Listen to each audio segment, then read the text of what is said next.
What's up nga pala uli mga guys, welcome again sa aking YouTube channel. Ngayon nga pala sinama ako ng tropa ko, pupunta kami ng Batangas. Medyo malayo-layo din kasi yung biyahe, kaya pagdating namin ng Tagaytay, kakain muna kami ng bulalo dito. Kakaiba nga pala yung bulalo nila dito, hindi gaya nung sa atin. Dito yung bulalo nila, may nakita kami, may okra, saka may luya. So balik na nga kami uli sa biyahe hanggang marating na nga namin yung Calatagan, Batangas. So andito kami ngayon sa isang resort dito sa Calatagan. Medyo bago lang daw tong resort na to. Halos 1 year pa lang daw, kaya konti pa lang din yung nakakapunta dito. So maganda yung lugar niya, malapit lang din siya sa mismong dagat.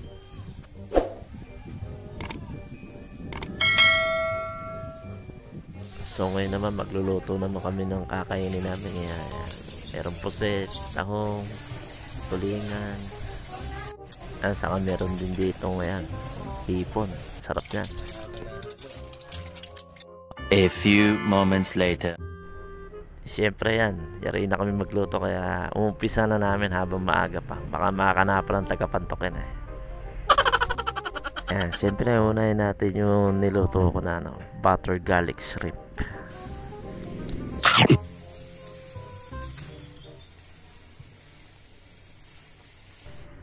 Saka tingnan nyo itong taong ng mga taga Batangas. Ayan, kalalaki.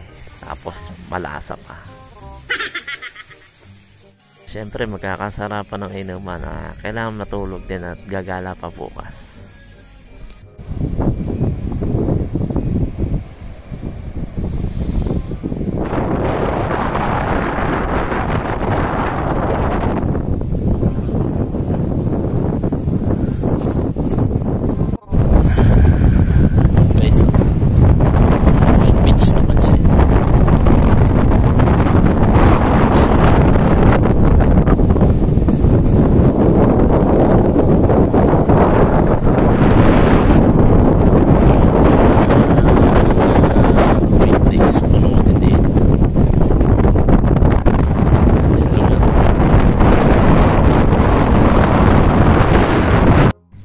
Ito nga pala, maganda din maligo dito sa lugar na napunta namin. Kaso ang pupuntahan talaga namin ay yung tinatawag nilang Little Boracay dito sa Calatagan. Ngayon naman dito na kami sa lugar na kung saan sasakyan yung mga bangka na may cottage. Sila yung mga nagdadala doon sa tinatawag ng Little Boracay. Ayan, hihilahin din niya ng isang maliit na bangka.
Dito nga pala may nagtitinda ng sea urchin.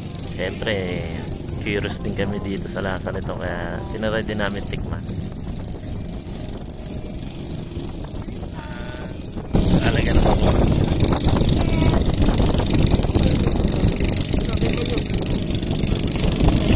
Baka may isa?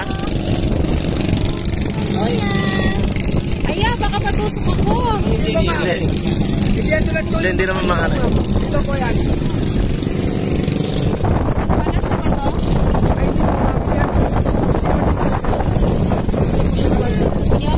Alasa.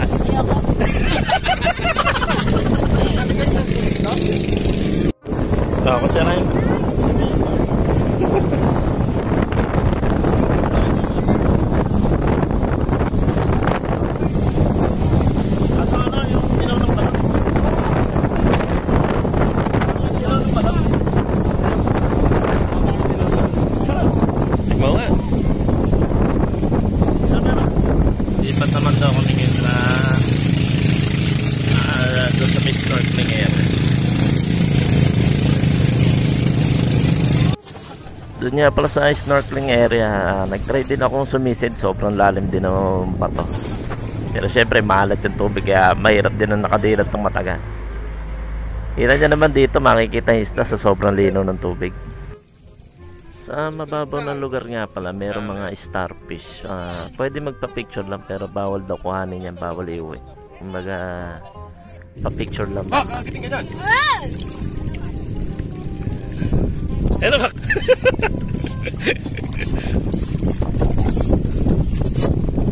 Dito nga pala merong mga pa-crystal kayak, tapos island hopping. Pero syempre may bayad dyan. Marami kasing water activities dito. Meron sila ditong dragon boat, saka yung UFO. Babayad ka nga lang talaga. Okay naman pa nga pala dito, pwede kayo mag-iyaw dun sa likuran ng cottage nyo. Basta magbaon lang kayo ng uli para may kakainin din kayo sa paglalakbay. So yun nga, pagkatapos sa amin kumain, uuwi na kami. Pero syempre, maganda hinto din muna kayo sa pinaka-Taal Volcano. Ayan. Para makita nyo naman yung mismong crate. Ayan. Yan ang magandang dadaanan bago kayo umuwi. Stop over muna dyan. So dito ko na rin tatapusin vlog ko. Ayan, thank you.